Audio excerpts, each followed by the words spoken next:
매일 성경 묵상 나눔입니다. 10월 18일 화요일입니다. 사무엘하 18장 1절에서 18절을 묵상합니다. 본문을 읽습니다.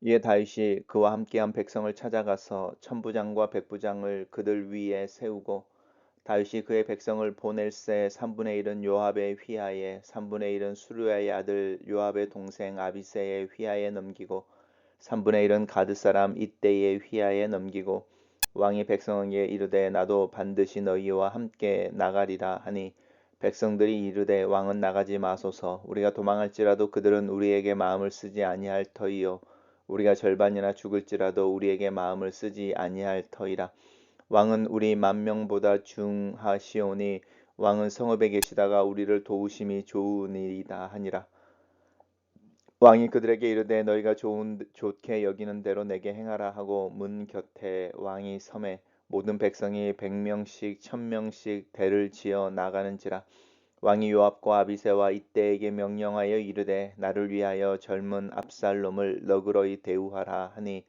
왕이 압살롬을 위하여 모든 군 지휘관에게 명령할 때에 백성이 다 들으니라. 이에 백성이 이스라엘을 치러 들로 나가서 에브라임 수풀에서 싸우더니 거기서 이스라엘 백성이 다윗의 부하들에게 패하매 그날 그곳에서 전사자가 많아 2만 명에 이르렀고 그 땅에서 사면으로 퍼져 싸웠으므로 그날의 수풀에서 죽은 자가 칼에 죽은 자보다 많았더라.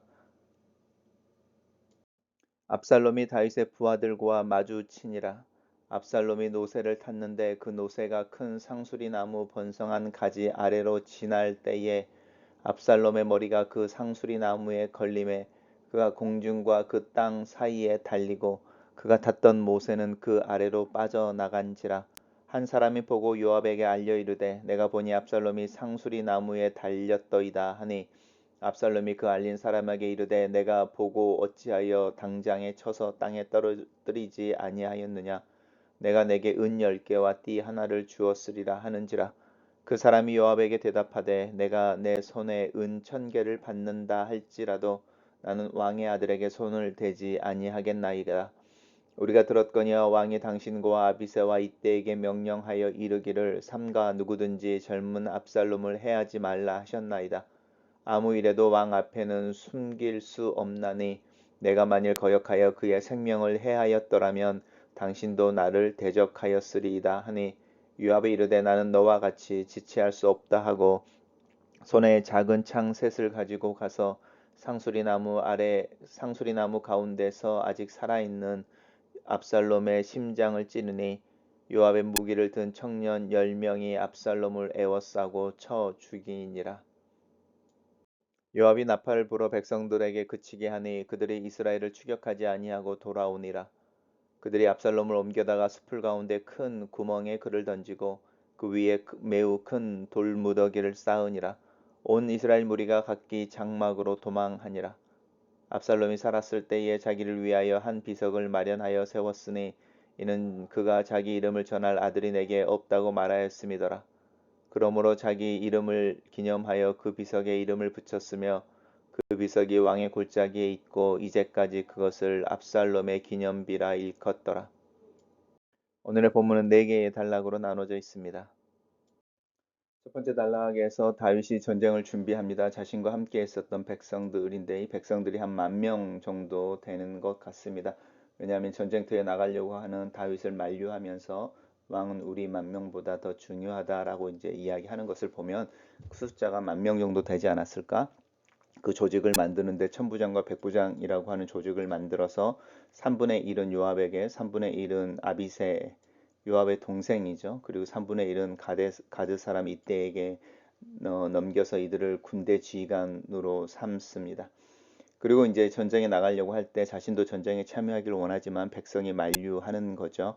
그래서 이제 전쟁에 나가지 않고 자신이 머물던 성문 곁에서 이제 전쟁터에 나가는 백성들을 환송하는 부분입니다. 그러면서 이 요압과 아비새와 이때에게 명령하기를 나를 위하여 젊은 압살롬을 너그리 대우하라.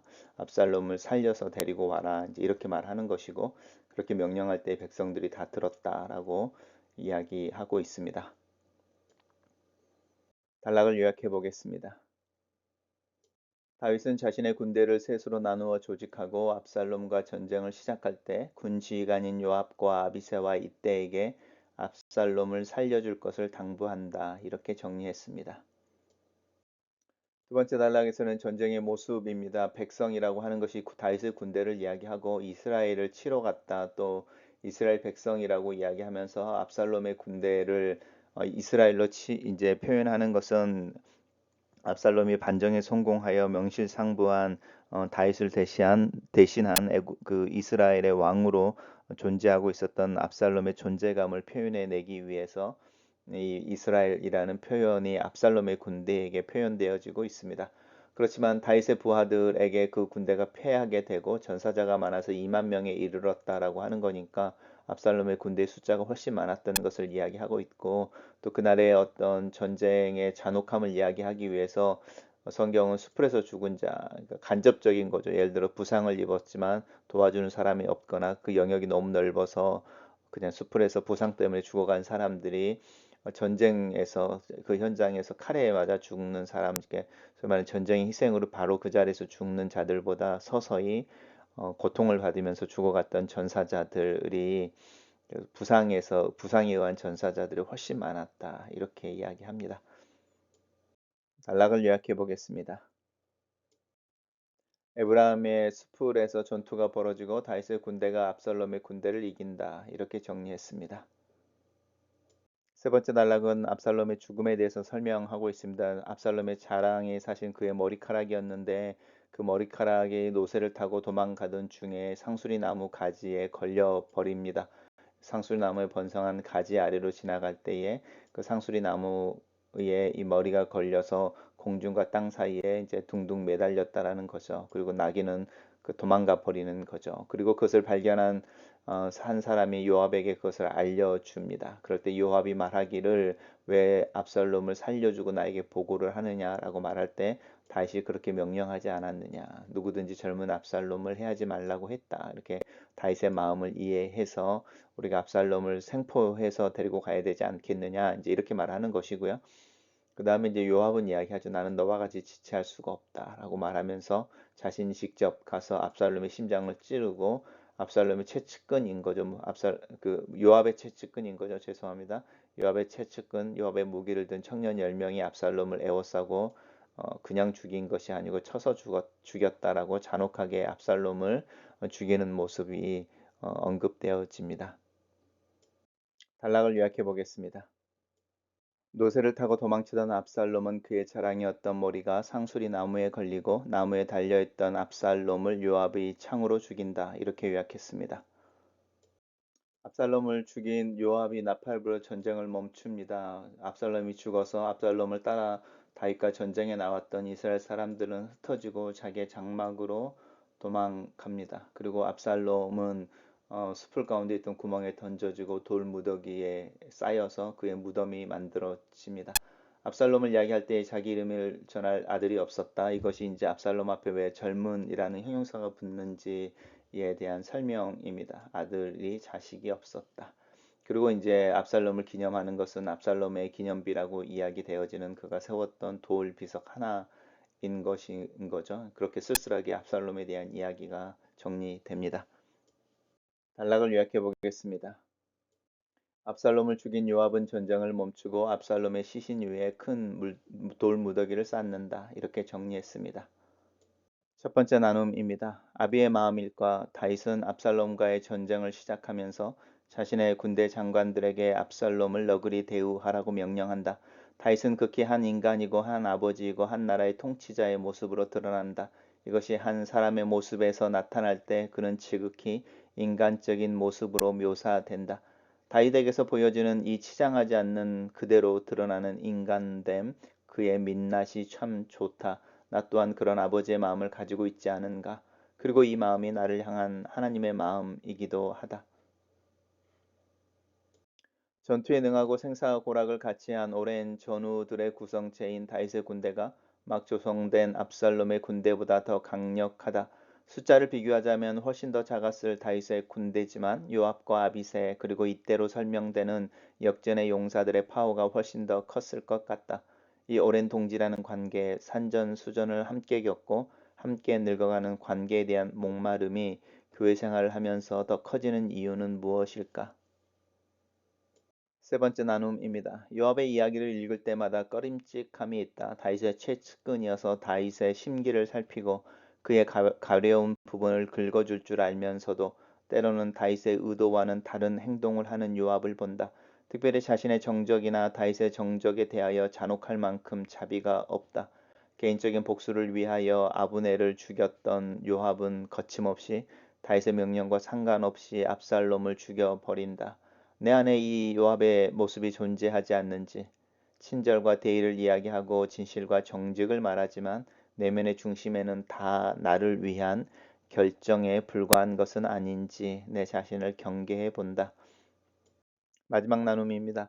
압살롬의 시신을 수풀의 한 구덩이에 던지고 돌무더기를 쌓아 덮어버리는 요압의 모습을 본다. 압살롬을 따르는 자들의 흩어짐이야 자연스러운 현상이라 생각되고 자신의 야욕이 춘몽으로 끝나버리는 압살롬의 모습에 쓸쓸함이 느껴진다. 자신이 세웠던 기념비가 유일하게 자신에 대해 이야기해주는 압살롬의 소유가 된다. 자식이 없다는 것은 그를 기억하는 사람이 없다는 뜻이다. 잊혀져 버리는 인생을 생각하게 된다. 아침에 해가 뜨면 사라져버리는 안개 같은 인생이라는 의미를 다시 한번 상기해 본다. 압살롬도 그렇고 요압도 그렇고 다윗도 그렇고 결국은 다 죽게 되고 그 죽음 앞에서 그리고 그 죽음을 넘어서 여전히 그들의 것, 내 것으로 남는 것이 무엇인지를 고민하게 된다. 결국은 믿음이며 내 믿음이 표현되어졌던 그 진실했던 행위들이 내가 영원히 남기는 것이고 하나님 앞에서 영원히 소유하게 되는 것은 아닐까 그런 마음을 품게 된다.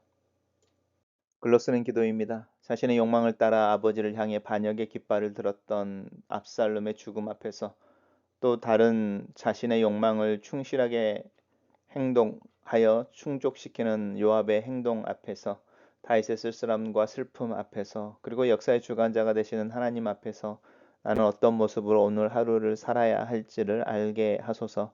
낙심이나 낭망하지 않고 타협이나 위선의 모습이 아니라 겸손과 진실 그리고 때로는 연약함을 인정하면서 하나님 앞에서 하나님이 아니면 살 수 없는 작은 믿음을 가진 자로 사는 것에 대해 가르쳐 주시옵소서. 예수님 이름으로 기도합니다. 아멘.